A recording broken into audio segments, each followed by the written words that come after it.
Magandang araw. So, ako ulit ang inyong teacher sa Araling Panlipunan 7, si Ma'am Jocelyn S. Hernandez o si Ma'am Joja. Ngayong araw ay pag-aaralan natin ang pagtataya at pagpapahalaga sa kaisipang Asyano at sinaunang kabihasnan sa Asya.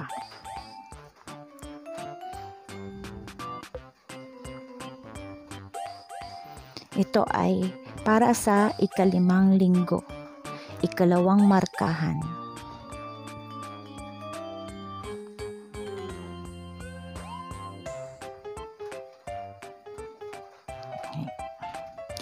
So, sa nakaraang aralin, tinalakay natin ang iba't ibang kaisipang nakaka-impluwensya sa mga mamamayan ng Asya.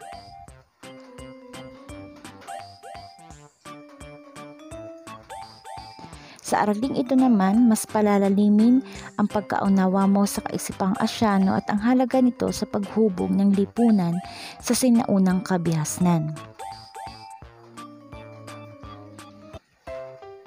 Mga kaisipang Asyano.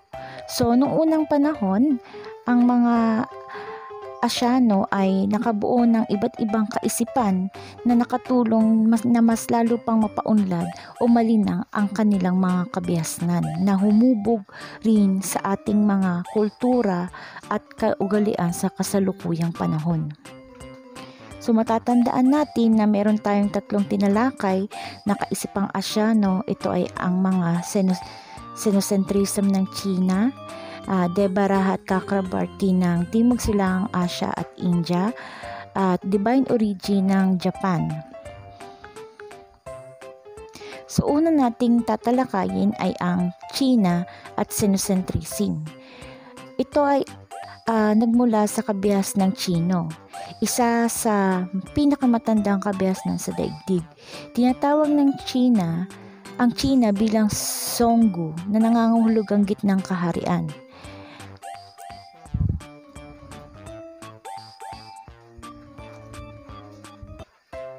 Makikita nyo sa larawan na may taong nakayuko at nakaluhod at nakayuko sa harap ng isang emperor. Ang tawag daw dito ay Kotao. So, ang Kotao ay isang tradisyon sa China kung saan ang mga bumibisita sa emperor ay lumuluhod at yumuyuko ng 3 beses. Kinakailangan din daw po na pag bumisita ka sa emperor, may dala kang regalo para sa kanila.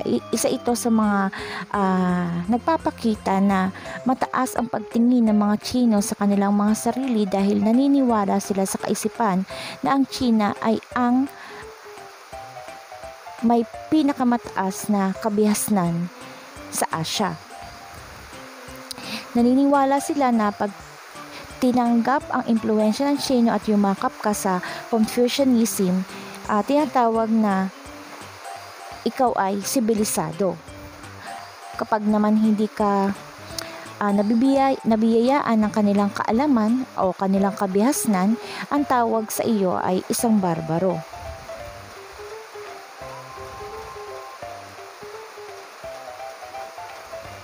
Ang kanilang emperor ay binibilang o tinuturing na anak ng langit o son of heaven.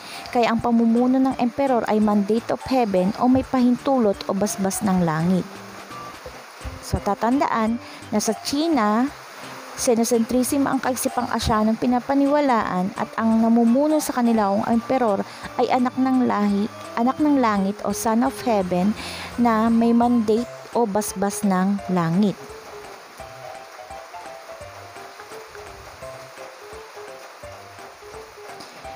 Ang emperor ay may malaking responsibilidad na panatilihin ang kaayusan, kasaganaan at kapayapaan ng kanyang nasasakupan. So sinasabing may 4 na prinsipyo din ang mandate of heaven. Una, ang ruler daw po, ang namumuno ay kailangan ay may basbas ng langit. So dahil iisang kanilang pinaniniwala ang Diyos, nararapat lamang na iisa lang din daw ang mamumuno. At ang karapatan din ng pamumuno, kailangan ang emperor ay ang kanyang sinusunod sa pamumuno sa kanyang nasasakupan ay nababatay sa bertud o virtue o magagandang kaugalian. At ang karapatan din daw po sa pamumuno ng emperor ay hindi limitado lamang sa isang dinastiya. So mamaya malalaman nyo anong ibig sabihin ng hindi limitado sa iisang dynasty lang ang pamumuno. So sabi ko kanina, ang responsibilidad ng emperor ay panatilihin ang kapayapaan, kaayusan at kasaganaan ng kanyang nasasakupan. Paano pag hindi nangyari yon? So kung hindi matupad iyon at naging masama at mapang-abuso ang kanyang pamumuno, babawiin ng langit sa kanyang ang pagiging emperor at papalitan ng iba. Ito yung sinasabi ko sa inyo kanina, hindi limitado sa iisang dynasty. Kahit may basbas siya ng langit, pero naging mapang-abuso siyang emperor, pwedeng kumuha ng emperor sa ibang pamilya. At siya na yung bagong mamumuno sa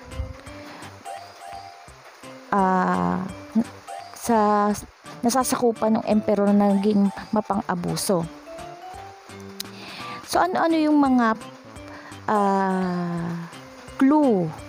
Ano yung mga pwedeng mangyari na hindi na pinapahintulutan ng langit ang pamumuno ng emperor na ito? Una, so yung mga palatandaan, kapag daw may lindol, pangalawa, bagyo, pangatlo, tagtuyot, pang-apat, peste, panglima, mga digmaan ng kaguluhan. Kapag ang imperyo ay nakaranas na ng mga trahedyang ito, isa itong palatandaan na hindi na nasisihan ang langit, ang kalangitan sa nakaupong emperador. Dito na maaaring kumuha ng ibang emperador sa ibang pamilya.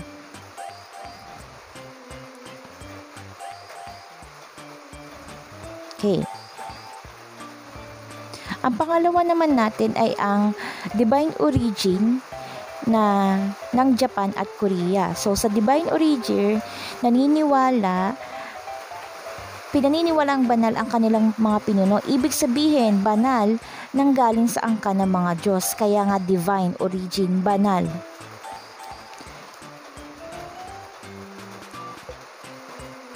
So dito, meron ipapaliwanag natin kung saan nagmula ba yung saan nagmula ang sinasabing emperador ng Japan. So, base sa alamat ng Japan, ayon sa Kojiki, ang kapuluan ng Japan ay nabuo mula sa pagtatalik ng Diyos na si Izanagi at Diyosang si Izanami.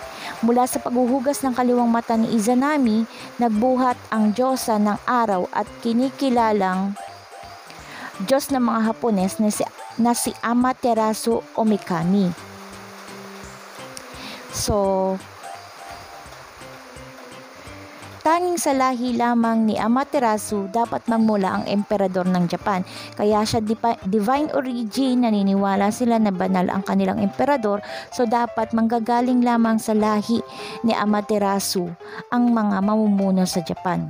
Hindi sila naniniwala sa mandate of heaven. Kasi sa mandate of heaven sa China, kahit saan manggaling na pamilya basta may basbas ng langit, dito hindi siya pwede kasi kailangan galing lamang sa lahi ng mga banal ang pwedeng mamuno sa Japan. Dahil dito, hindi maaaring palitan o tanggalin sa katungkulan ang kanilang mga emperador. Nananatili silang simbolo ng pagkakaisa ng mga Hapones hanggang sa kasalukuyan. So yan, napasa-pasa na sa bawat henerasyon, kaya magpahanggang ngayon ay ito pa rin ang kanilang sinusunod.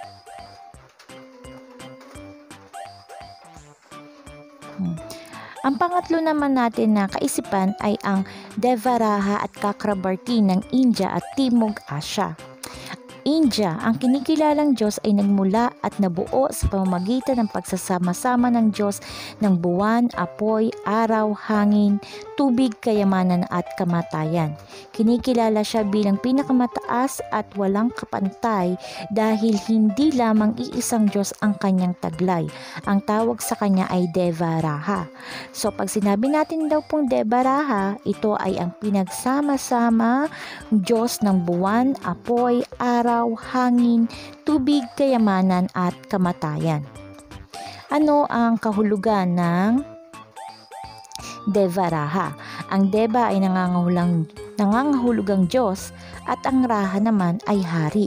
Ibig sabihin, hari ng mga Diyos. Tinitingala siya ng mataas at walang kapantay.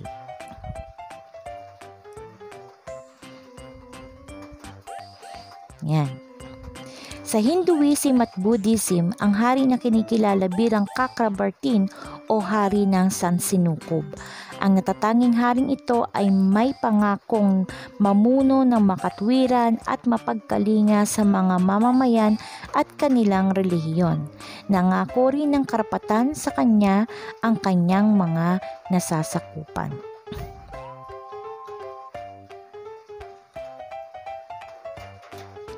Si Haring Asoka ay isang halimbawa ng Chakrabartin, isa siyang mandirigma na tumalikod sa karahasan at tumanggap ng suporta sa Buddhism. Dahil ang Buddhism naniniwala po sila sa mas mahinahon na paraan ng pakikipaglaban. So si Haring Asoka daw, tinalikuran niya ang isang marahas na pakikitigma at tumanggap ng aral ng Budismo.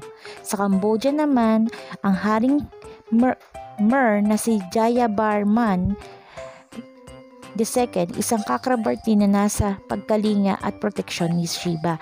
Si Shiva po ay isang Diyos.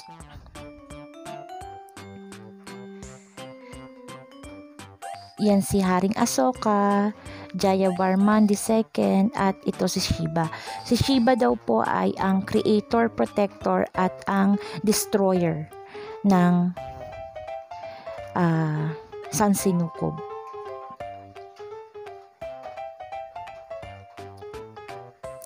Ayon sa mga mito, sa mga taga-timog silang Asya naman, may malakas na ugnayan ang kanilang mga sinaunang pinuno sa kanilang mga Diyos. So yung mga taga-timog silang Asya, yung mga naging pinuno daw po, ay may malakas na koneksyon sa mga Diyos. Ang katutubong relihiyon ng mga taga-timog silang Asya ay animismo. Pag sinabi nating animismo, ito ay paniniwala sa kapaligiran, ay pinaninirahan ng mga espiritu o Diyos na maaaring mabait o masama. Pinakamahalaga sa kanila ang Diyos o Diyosa ng kalupaan, sa dahilang ito ang tumutusto sa pangangailangan ng kaharian. So pag sinabi nating animismo, ito ay paniniwala na ang kapaligiran, puno, tubig, araw, ito raw po ay pinaninirahan ng mga espiritu o Diyos. Pwedeng magbait o pwedeng masama. Okay, so bago tayo pumunta sa ating maikling pagsusulit, uulitin lang po natin yung mga kaisipang Asyano na ating tinalakay ngayong araw na ito sa maiksing video. Ang kaisipang Asyano ay ang Xenocentrism ng China, Mandate of Heaven, ibig sabihin may basbas daw po ng langit ang kanilang emperor, ang Divine Origin ng Japan, na ang ibig sabihin ay nagmula po sila sa banal o angkan ng mga Diyos at hindi maaaring tanggalin sa pagka-emperador. Ang kanilang emperador hindi maaaring palitan. Compare sa Xenocentrism, po sa China, pwedeng tanggalan ng katungkulan ang kanilang emperor once na hindi na sumasang-ayon ang langit sa kanyang pamumuno pag siya ay naging masama ng emperor. Ano-ano po yung mga pwedeng mangyari o pwedeng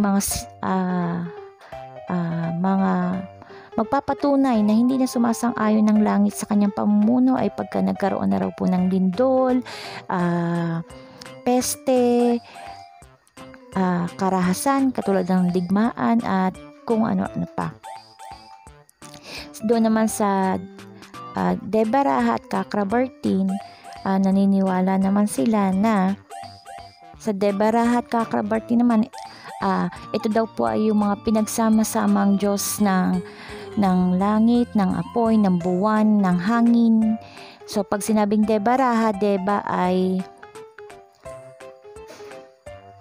Diyos at Raha ibig sabihin ay hari. So ibig sabihin ay hari ng mga Diyos.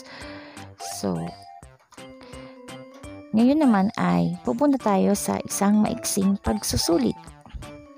Sabi dito, sagutan ang mga sumusunod na tanong, isulat ang tama kung wasto ang tinatalakay ng pangusap at mali kung hindi. Isulat ito sa iyong sagutang papel.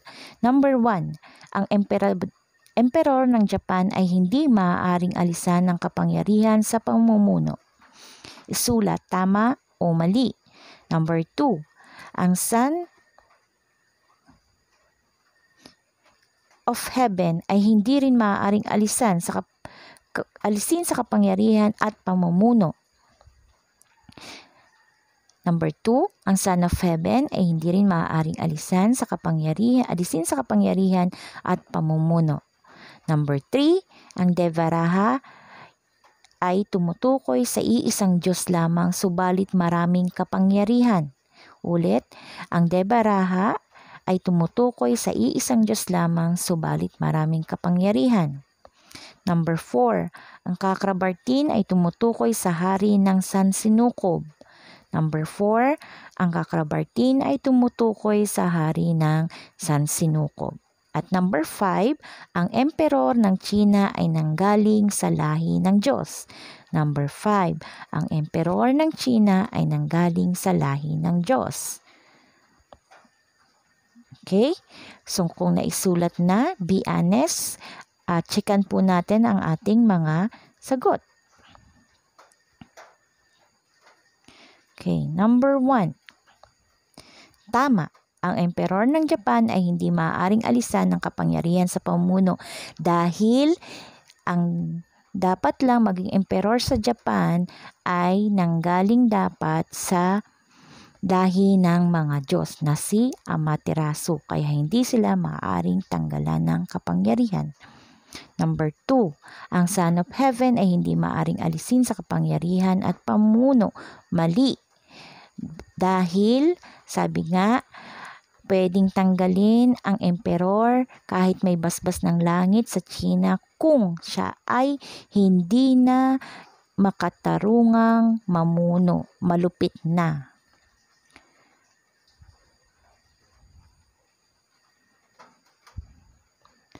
Number 3,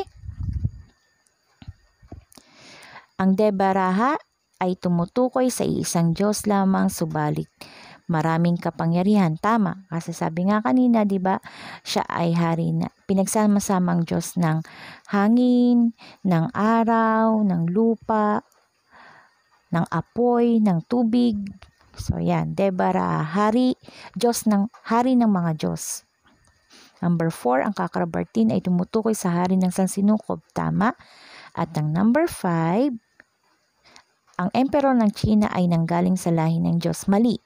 Kasi sa Japan po yun. Divine origin. Okay?